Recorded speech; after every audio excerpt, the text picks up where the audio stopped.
While reading your book Women, one could get the impression that for you, a woman is nothing more than a behind and a pair of tits. Oh, come on. You read it and that's all you got? You didn't even get the parts where I cried in bed because tears came to my face because I invited two women to have Thanksgiving with me and I didn't know which one to go to. Le masculinisme est un mouvement réactionnaire dont les médias ont beaucoup parlé ces dernières années. Néanmoins, il n'est pas un phénomène de mode. Déjà en 2006, Éric Zemmour en faisait la promotion. D'après vous, vous êtes jamais demandé la concomitance entre la féminisation de l'homme et la massification du divorce? Vous y voyez un lien direct? Mais bien sûr, les femmes s'en vont. C'est les femmes qui demandent le divorce. 6 ans plus tôt, le sujet faisait déjà polémique. Alors Yoni, première question, quelle est selon vous la place de la femme dans notre société? À la maison. À la maison. À l'aube de l'an 2000 débute l'épisode de C'est mon choix, intitulé Je suis macho, présenté par Evelyne Thomas. L'ambiance est légère, ce n'est pas un public de débat politique mais de spectacle. On est dans une arène. Et vous Alain, la femme au sein du couple? Je crois qu'il y a beaucoup de femmes qui aimeraient rester à la maison, mais aujourd'hui elles ne peuvent pas, elles sont obligées de bosser pour manger. Qu'est-ce que tu fais là? J'ai amené toutes mes affaires. J'en ai marre de pas dormir avec toi tous les jours, je m'installe. T'installes où? Chez toi. Alors Yoni, pourquoi est-ce que vous pensez qu'une femme c'est mieux à la maison? Parce que bon, quand on décide de fonder une famille, moi je pense qu'il y a rien de plus beau pour une mère que d'élever ses enfants. Oh, mais ça va pas la tête? Quoi, ça va pas la tête? Mais j'ai pas du tout envie que tu viennes habiter chez moi, moi. Comment ça, t'as pas envie? Bah non, j'ai pas envie, j'ai pas tellement la place d'abord. Et que bon. Non mais quand on n'a pas d'enfant, une femme ça doit quand même rester à la maison? Non mais une femme ça doit faire des enfants, madame. Le ton est donné, puisque c'est une arène, un éventail de gladiateurs affrontent les deux gaillards. Julie, Jean-Pierre, Thérèse et Franck. Qui est-ce qui cuisine à la maison? Ma copine pour l'instant, et quand je serai marié, ma femme. Moi, quand j'aime quelqu'un, j'aime bien lui porter son petit déjeuner. J'ai un ami qui pense justement que les femmes sont faites pour lui porter son petit déjeuner. Il a déclaré ça devant moi à une militante forcenée du MLF. J'ai cru qu'il allait se passer une scène meurtrière. Vous l'obligez à cuisiner? Je l'oblige pas, mais bon, pour moi, je sais pas, je trouve ça plus sympa que quand, admettons, je rentre du travail ou quoi, ma femme, elle me fasse un petit plat, qu'elle pense à moi, qu'elle me fasse un plat cuisiné, que me faire des surgelés. Ça... Avec l'amour maternel, la vie vous fait à l'aube une promesse qu'elle ne tient jamais. On est obligé ensuite de manger froid jusqu'à la fin de ses jours. Et en fin de compte, il a séduit cette fille en lui parlant de sa grand-mère, qui a passé son temps à faire le ménage, à s'occuper de ses enfants, de ses petits-enfants. Maintenant, il la fascine complètement. Elle ne peut plus se passer de lui. Ça veut dire, j'ai pas pensé à toi de la journée, je m'en tape, je te fais un plat comme ça, quoi. C'est pour moi, c'est son rôle, quoi. C'est pas... Ça s'appelle un couple, hein. Ouais. Alors vous dites que l'actif est mis en valeur, alors que le passif, il est considéré comme une salope. Bah, c'est l'homme qui est mis en valeur et la femme qui est considérée comme un tas de merde. Hein. Yoni, l'homme de Cro-Magnon, figurant interchangeable, défend sans argument qu'il n'a pas envie de faire les tâches ménagères.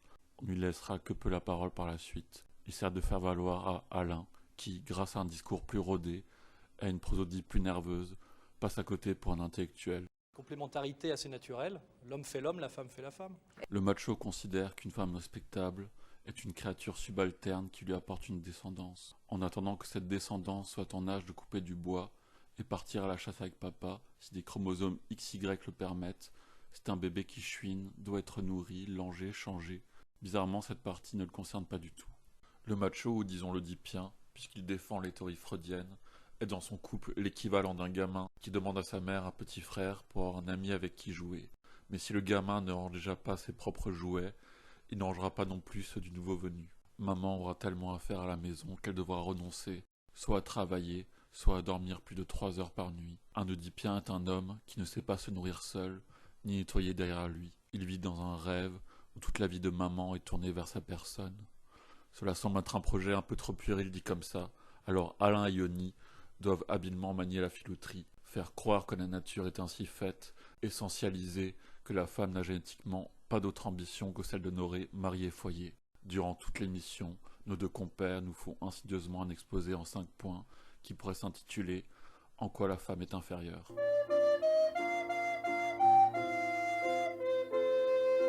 Yoni, votre compagne, qu'est-ce qu'elle a trouvé de très séduisant en vous? À mon avis, dans le côté macho, ce qu'elle aime, c'est le côté protecteur. Le fait d'avoir, c'est vrai, une certaine... Enfin, plus de force qu'elle, quoi, si vous voulez. Et je sais pas, voilà. Est-ce que vous pensez qu'un homme est supérieur à une femme et que vous êtes supérieur aux femmes? Un homme est évidemment supérieur à une femme sur le plan physique.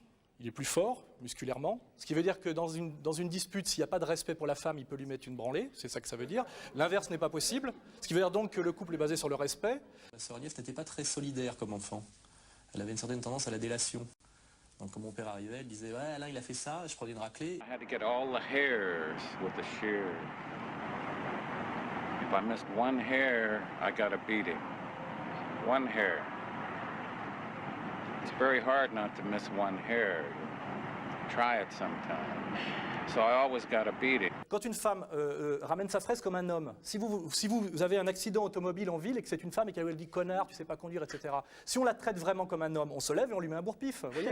Alors comme moi je suis un macho et un macho ne frappe pas une femme même avec une rose. Mais si Alain, comme souvent les aînés, prenait les coups à la place de sa sœur, il n'était pas du genre à encaisser sans rien dire. Je me souviens d'une fois où il a essayé de me noyer à la piscine publique. Une autre fois dans la baignoire aussi. Je la vous vois, je suis poli. Mais si elle m'insulte, elle me traite de connard, etc., à un moment donné, je dis tiens, elle se prend pour un homme, je vais lui montrer qu'elle n'en est pas un. Et je lui colle un taquet, et là, comme moi, je fais 85 kilos de muscles, elle se rend compte qu'elle est immédiatement alignée.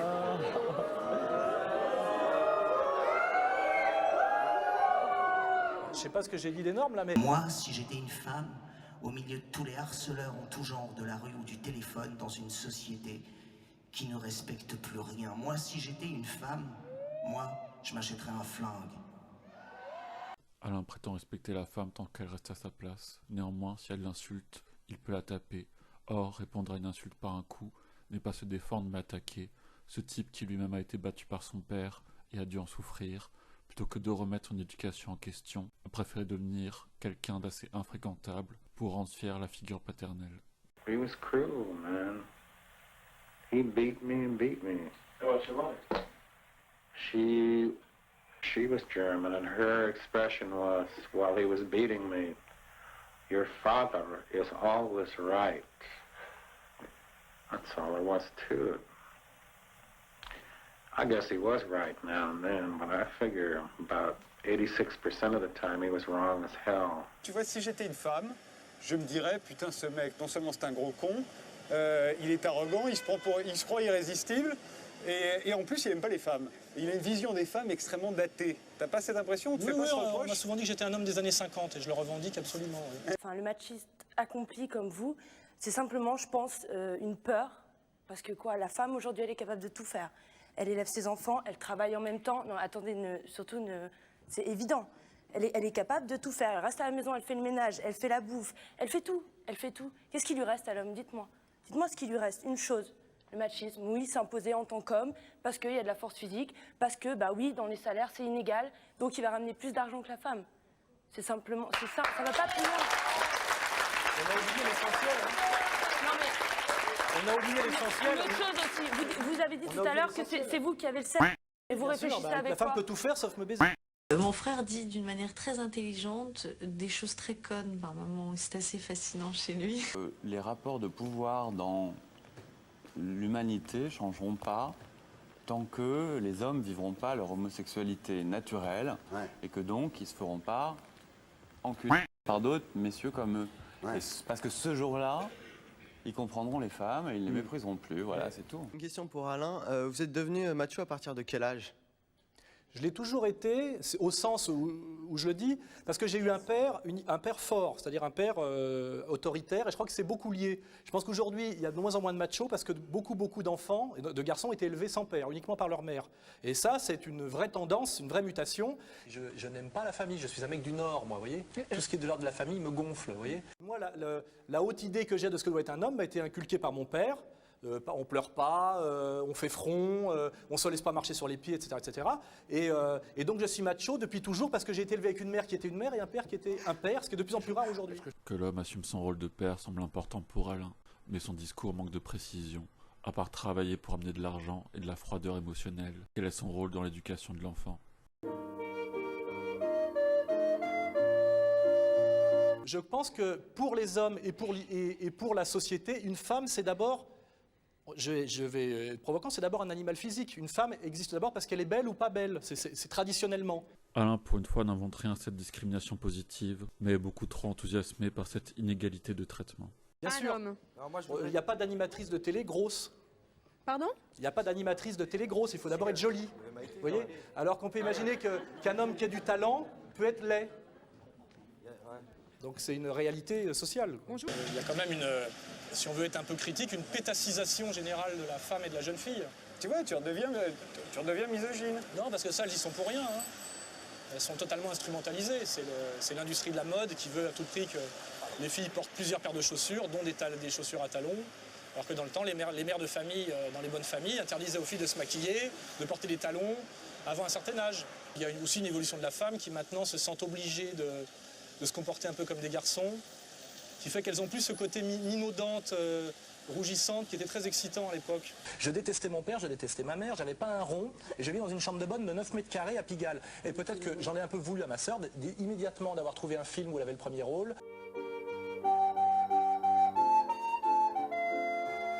On peut vérifier qu'historiquement, l'homme a fait quand même plus de choses que la femme sur le plan culturel, philosophique, mathématique, musical. Et donc on peut estimer qu'il y a historiquement une supériorité créative de l'homme.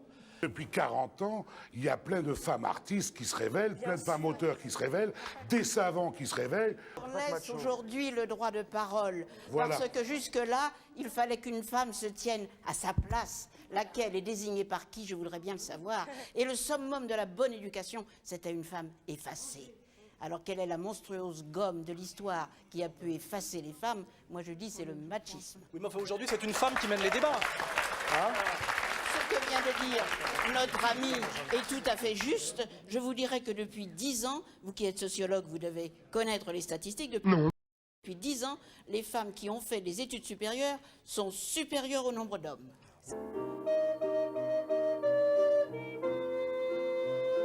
Je vais vous dire une chose, je débarrasse la table chez moi, je mets la table quand ma femme rentre trop tard parce que les impératifs de son boulot retardent, je vais chercher mes enfants à l'école, bien que je sois acteur connu, que je gagne ma vie entre guillemets, etc. J'essaye de mener une vie familiale qui ressemble autant à celle de la mère que celle du père. C'est totalement injuste qu'elle se carre 8 heures de boulot et 8 heures de boulot en plus. Jean-Pierre passe pour un progressiste à côté d'Alain. Pourtant, ce n'est pas particulièrement un militant féministe, juste un type de son époque qui avait 23 ans en mai 68 et a digéré l'émancipation féminine. Il est l'homme normal auquel s'identifient la plupart des spectateurs. Il ridiculise Alain et Yoni, mais ne s'investit pas pour que les rôles changent comme Thérèse ou Franck. C'est le genre de mari qui dit à son épouse « Tu pourras reprendre le travail quand les enfants seront grands. » Méfiez-vous de l'homme qui dit qu'il n'y a pas d'égalité homme-femme, mais une complémentarité. Le féminisme est pour lui un hobby, tandis que lui fait des choses sérieuses. Le premier truc que j'ai acheté à crédit à ma femme, c'est un lave-vaisselle, parce que ça m'emmerdait qu'elle soit dans la cuisine pendant qu'on discutait. Je suis féministe. Je suis féministe. J'entends rien.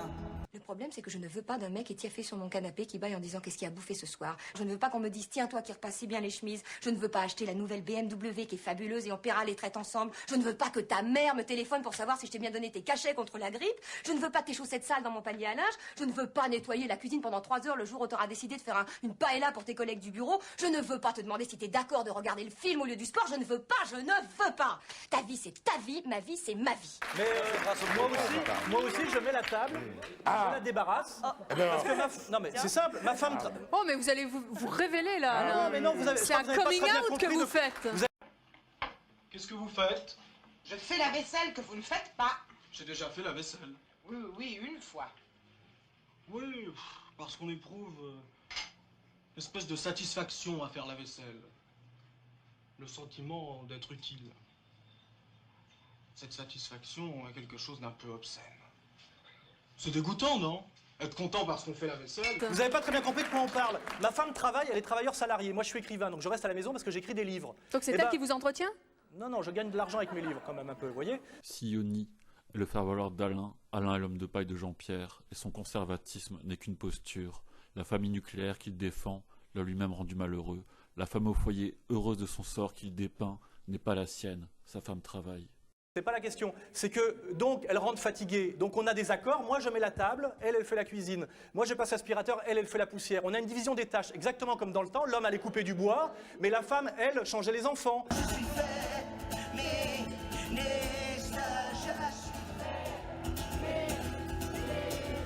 C'est pas comme ça qu'on va la faire, la révolution. Allez, chante, connard!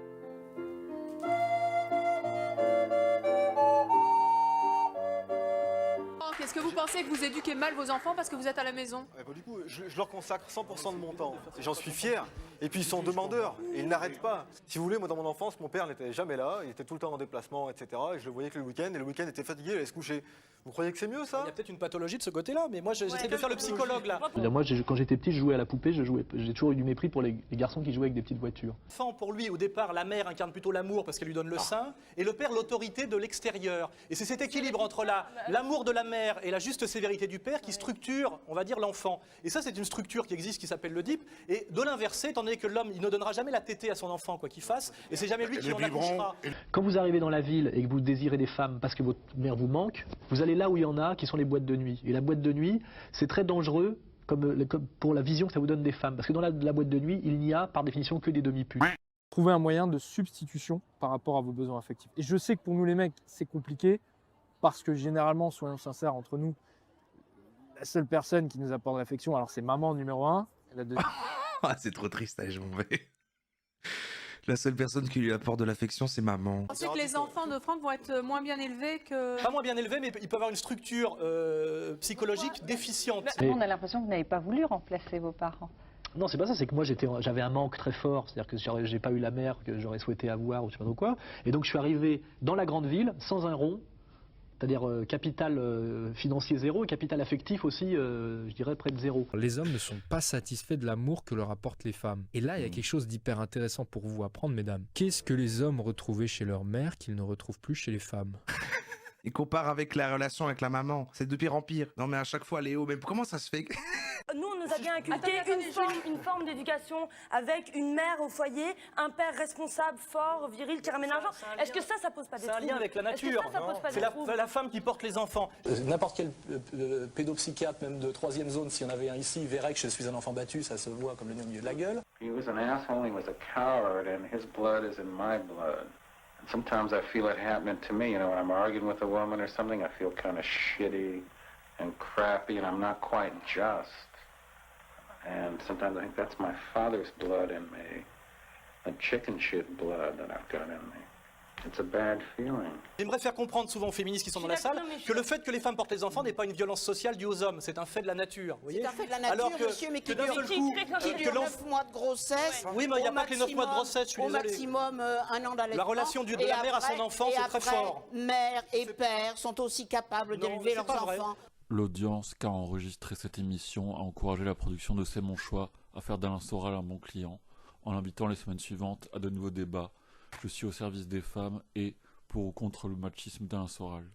On en revient à un sondage des années 70. La femme doit-elle travailler ou rester à la maison? De toute façon, quand il y a des enfants, une femme doit rester chez elle. C'est pas le poids d'erreur. Comme si la télévision française avait, à l'aide d'une machine à remonter dans le temps, oublié qu'il s'agissait d'un droit qui avait été durement acquis avant l'arrivée de la télévision couleur. Avant la loi de 65, une Française ne pouvait ni travailler, ni ouvrir un compte bancaire, ni signer un chèque sans l'autorisation de son mari. Avant 67, elle ne pouvait pas avoir légalement accès à un moyen de contraception, sous-entendu au droit de ne pas être mère, d'autant plus en prenant en compte le flou juridique sur le devoir élevé conjugal. L'interruption volontaire de grossesse n'est autorisée qu'en 75. Le V est reconnu comme crime qu'à partir de 80. Et la Cour de cassation a jugé qu'en 90 que le fait d'être marié ne crée pas une présomption irréfragable de consentement en relation intime entre époux, ou plus clairement, qu'il n'y a pas de devoir conjugal. C'est mon choix, je suis macho, rien que le titre de cette émission est une aberration. Le seul choix que font ces types est celui d'être des égoïstes, volontairement ignorants, afin de conserver leurs privilèges sans culpabiliser. C'est le choix de nos amis et de nos sœurs de pouvoir travailler ou non, d'avoir des gosses ou non, certaines mères, nos grands-mères et les femmes avant elles. On ne leur a même pas demandé leur avis.